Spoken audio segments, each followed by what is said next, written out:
Hello friends, आप सबका स्वागत है आपके अपने यूट्यूब चैनल जीएसआर स्टडी में। दोस्तों, इस वीडियो में हम लोग मध्यकालीन भारतीय इतिहास से संबंधित प्रश्न देखेंगे। इसके पहले इसके दो पार्ट और आ चुके हैं दोस्तों। ठीक है, मध्यकालीन भारतीय इतिहास से संबंधित प्रश्नों के दो पार्ट इसके पहले हम लोग डिस्कस कर चुके हैं। उनका लिंक हमने डिस्क्रिप्शन बॉक्स में दे दिया है फ्रेंड्स। अगर आपने उन वीडियो को ना देखा हो तो आप वहाँ पर जाकर उन वीडियो को आराम से देख सकते हैं। तो चलिए चलते हैं अपने प्रश्नों की तरफ। दोस्तों, अगर आपने हमारे चैनल को सब्सक्राइब ना किया हो तो हमारे चैनल को सब्सक्राइब कर लें और लाइक वाला बटन प्रेस कर दें अगर आपको वीडियो अच्छा लगे। दोस्तों, वीडियो को अंत तक देखिएगा। दोस्तों, तो पहला प्रश्न कह रहा है, विजयनगर साम्राज्य की स्थापना किसने की थी? तो दोस्तों, विजयनगर का अर्थ क्या होता है? विजयनगर का अर्थ होता है जीत का शहर। ठीक है, और इसकी स्थापना कब की गई थी? 1336 में। दोस्तों, विजयनगर साम्राज्य की स्थापना 1336 में की गई थी। उस टाइम पर सल्तनत काल पर किसका शासन चल रहा था? मोहम्मद बिन तुगलक का। ठीक है, मोहम्मद बिन तुगलक का शासन चल रहा था उस समय। और विजयनगर साम्राज्य की स्थापना की थी हरिहर और बुक्का नामक दो भाइयों ने। ठीक है, हरिहर और बुक्का ये दोनों सगे भाई थे। तो इस प्रश्न का सही आंसर होगा ऑप्शन नंबर 3, उपरोक्त दोनों। अगला प्रश्न देखते हैं। अगला प्रश्न कह रहा है, हरिहर एवं बुक्का ने किस वंश की स्थापना की थी? दोस्तों, मोस्ट इंपॉर्टेंट क्वेश्चन है। पूछा जाता है कि विजयनगर साम्राज्य पे हरिहर और बुक्का ने किस वंश की स्थापना की थी? तो इसका सही आंसर है संगम राजवंश। ठीक है, ऑप्शन नंबर 3 इसका सही आंसर है। हरिहर और बुक्का ने, उनके पिता का नाम था संगम। ठीक है, अपने पिता के नाम पर ही इन्होंने संगम राजवंश का नाम दिया था। ठीक है, अच्छा, इन्होंने जो विजयनगर साम्राज्य की स्थापना की थी वो अपने गुरु विद्यारण्य संत जो थे उनके आशीर्वाद को लेकर की थी। ठीक है, अगला प्रश्न देखते हैं। विजयनगर की राजधानी क्या थी? तो दोस्तों, विजयनगर की राजधानी थी हम्पी। इसका सही आंसर है ऑप्शन नंबर 2। हम्पी जो थी वो विजयनगर की राजधानी थी। और इसके खंडहर जो हैं, विजयनगर राज्य के खंडहर तुंगभद्रा नदी के किनारे स्थित हैं। दोस्तों, ये प्रश्न भी पूछा जाता है कि विजयनगर साम्राज्य जो था किस नदी के किनारे था? तो तुंगभद्रा नदी के किनारे था। दोस्तों, अगला प्रश्न देखते हैं। मोस्ट इंपॉर्टेंट क्वेश्चन दोस्तों, ये एग्जाम में कई बार पूछा गया है। विजयनगर पर शासन करने वाले वंशों का सही क्रम क्या है? यानी विजयनगर पर जिन जिन राजवंशों ने शासन किया है उसका सही क्रम पूछ रहा है कि किस क्रम से उन्होंने शासन किया है। तो दोस्तों, इसका सही आंसर है ऑप्शन नंबर 3। सबसे पहले संगम राजवंश, जैसा कि हम लोगों ने पढ़ा अभी कि विजयनगर साम्राज्य की स्थापना किसने की थी? हरिहर और बुक्का ने, और उन्होंने अपने वंश का नाम दिया था संगम राजवंश। ठीक है, तो सबसे पहले राज्य किया संगम राजवंश ने। उसके बाद सुलुभ आए। सुलुभ को सालुब या सुलुभ भी कहते हैं। ठीक है, इस सुलुभ को सलुभ, सालुब और सुलुभ ये तीनों एक ही हैं दोस्तों, ये आपको ध्यान रखना है। इसके बाद तुलुभ आए और फिर उसके बाद आखिरी में अराविडु राजवंश ने शासन किया है विजयनगर साम्राज्य पर। तो इसका सही को आंसर है ऑप्शन नंबर 3। अगला प्रश्न देखते हैं। मोस्ट इंपॉर्टेंट क्वेश्चन है दोस्तों, तुंगभद्रा तथा हरिद्र नदी। दोस्तों, तुंगभद्रा तथा हरिद्र नदी, इस नदी को कहीं कहीं हरिद्रा भी लिखा गया है दोस्तों, और कहीं कहीं पर हरिद्र भी लिखा जाता है। ठीक है, तो इसको ध्यान रखना है आपको। तो इन दोनों नदियों पर बांध किसने बनवाया था दोस्तों? तो ये पूछ रहा है कि तुंगभद्रा और हरिद्र नदी पर बांध बनवाना का काम किसने किया था दोस्तों? तो इसका सही आंसर है देवराय प्रथम। ऑप्शन नंबर 2 इसका एकदम सही आंसर है। देवराय प्रथम ने इस पर, इन नदियों पर बांध बनवाए थे सिंचाई के लिए। ठीक है, अगला प्रश्न देखते हैं। इटली का यात्री निकोलो कोंटी किसके शासनकाल में विजयनगर आया?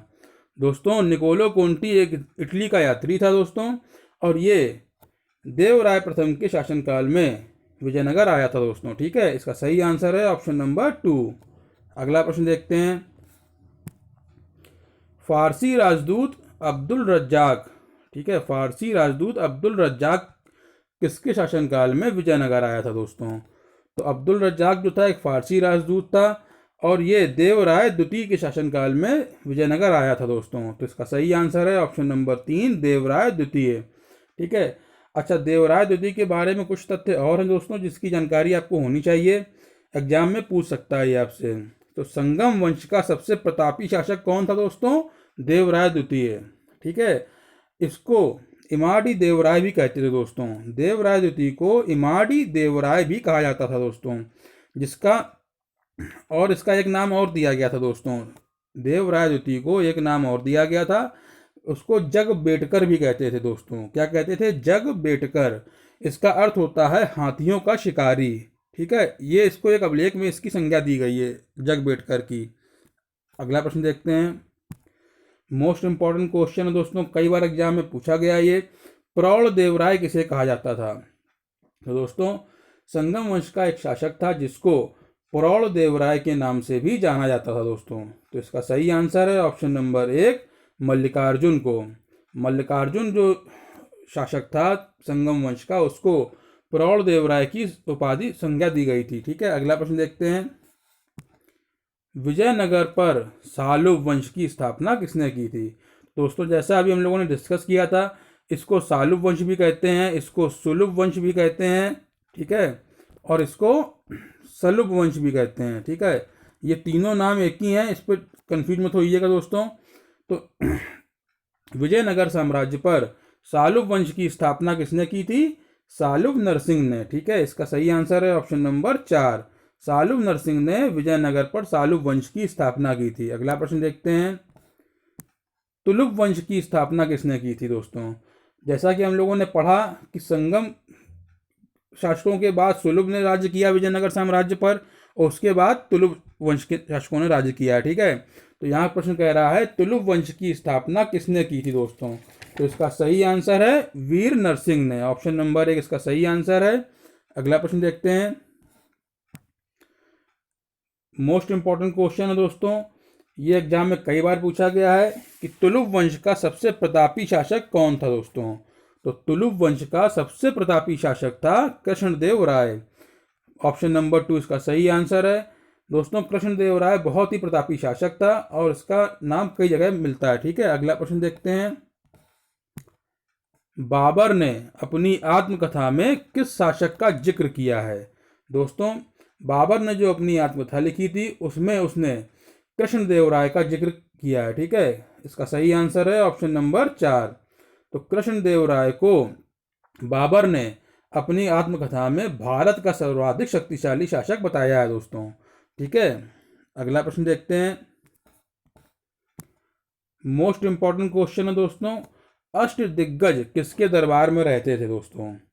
यहाँ प्रश्न कह रहा है कि किस शासक के दरबार में अष्ट दिग्गजों को पाए जाते थे। ठीक है, तो अष्ट दिग्गज होते क्या थे दोस्तों? किसको कहा गया है अष्ट दिग्गज यहाँ पर?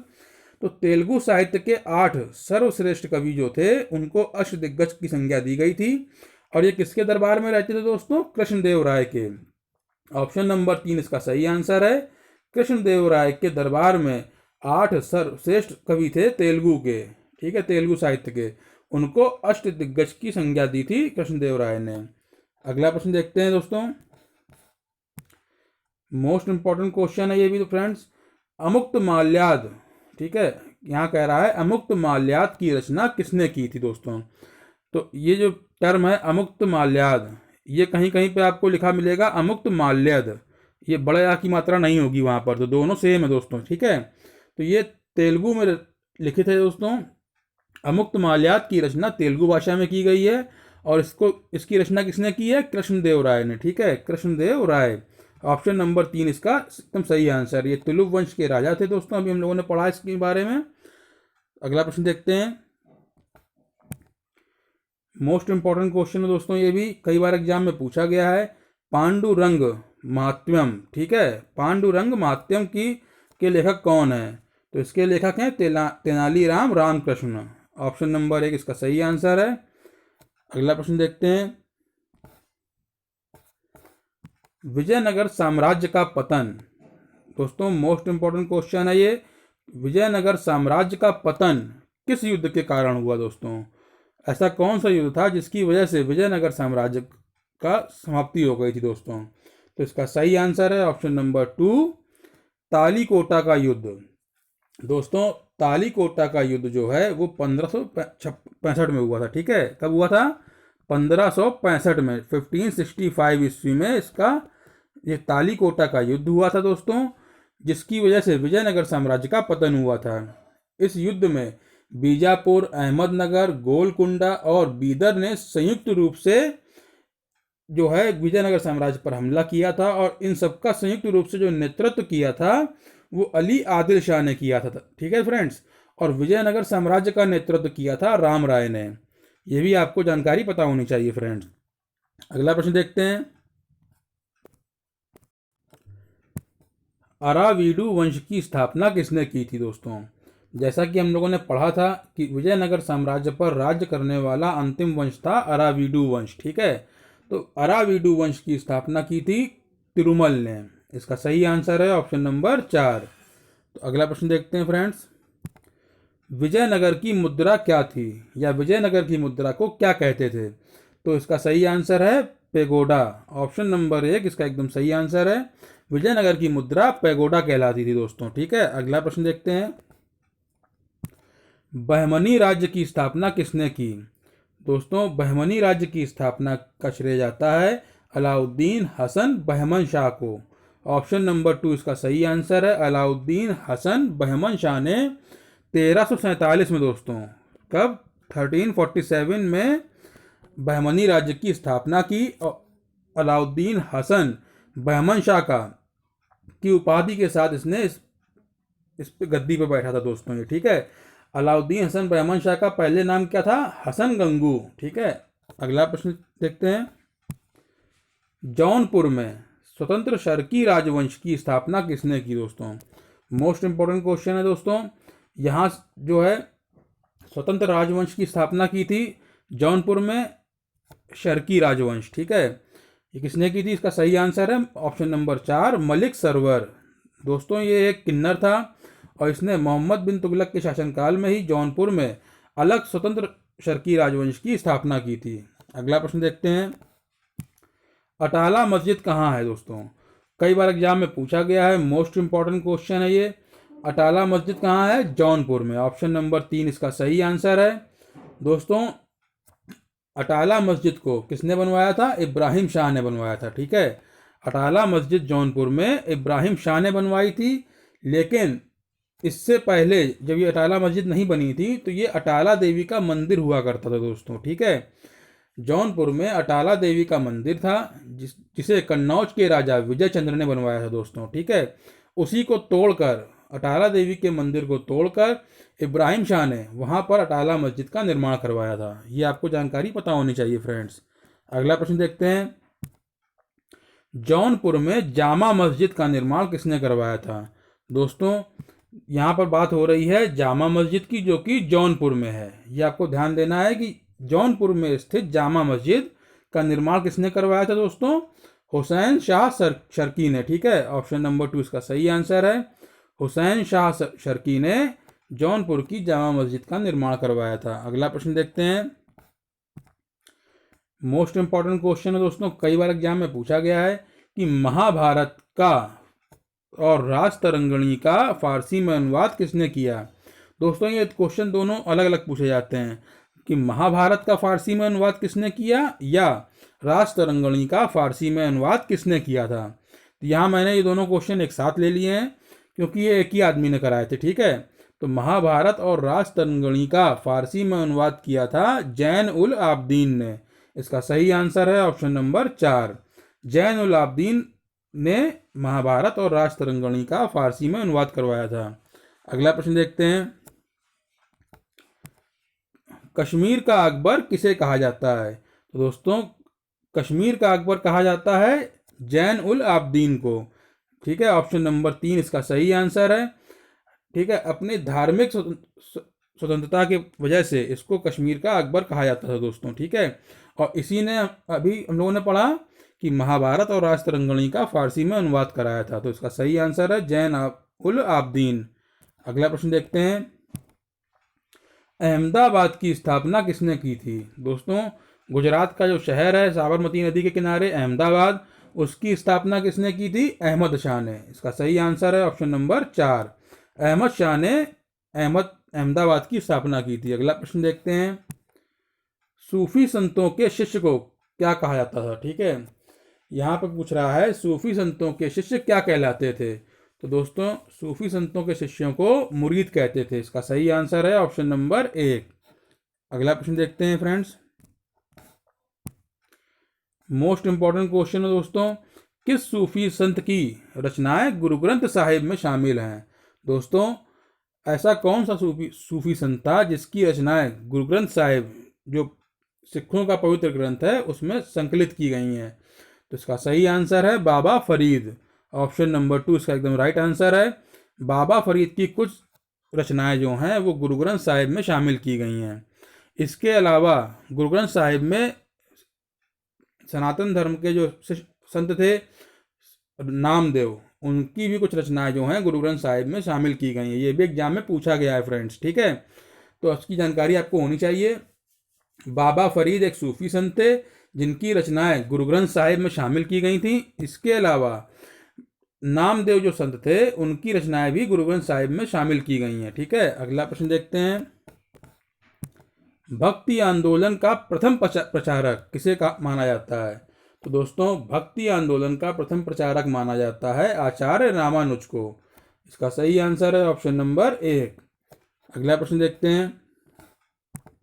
दोस्तों मोस्ट इंपॉर्टेंट क्वेश्चन है, कई बार एग्जाम में पूछा गया है, चिराग ए दिल्ली, चिराग ए दिल्ली, या इसको दोस्तों चिराग ए दहलवी भी कहा जाता है, ठीक है। चिराग ए दिल्ली या चिराग ए दहलवी के नाम से किसे जाना जाता है। तो दोस्तों इसका सही आंसर है नासिरुद्दीन को। दोस्तों ये सूफी संत थे नासिरुद्दीन, इनको चिराग ए दिल्ली या चिराग ए दहलवी के नाम से जाना जाता है। तो सही आंसर है इसका ऑप्शन नंबर 1। अगला प्रश्न देखते हैं। कबीर किसके समकालीन थे। दोस्तों मोस्ट इंपॉर्टेंट क्वेश्चन है, कई बार एग्जाम में पूछा गया है। कबीर जो हैं भक्ति आंदोलन के संत थे और ये किसके समकालीन थे। तो सिकंदर लोदी के। इसका सही आंसर है ऑप्शन नंबर 2, सिकंदर लोदी के समकालीन थे कबीर, ठीक है। इनके जो रचनाएं थी इनका संकलन कहलाता है बीजक, ठीक है। ये भी एग्जाम में कई बार पूछा गया है दोस्तों। तो इसी के साथ मध्यकालीन भारतीय इतिहास का ये वाला पार्ट समाप्त होता है। आशा है आपको हमारा वीडियो अच्छा लगा होगा, हमारे द्वारा प्रोवाइड की गई इन्फॉर्मेशन आपके लिए यूज़फुल होगी। अगर आपने इसके पार्ट 1 और पार्ट 2 ना देखे हों तो डिस्क्रिप्शन बॉक्स में उसका लिंक दे रखा है फ्रेंड्स, आप उसमें जाकर पार्ट 1 और पार्ट 2 देख सकते हैं। मिलते हैं अपने अगले पार्ट में। अगर आपको हमारा वीडियो अच्छा लगा हो तो वीडियो को लाइक कीजिएगा, अपने फ्रेंड्स सर्कल में शेयर कीजिएगा और हमारे चैनल GS SAR स्टडी को सब्सक्राइब कीजिएगा। मिलते हैं अपने अगले वीडियो में। Thank you friends.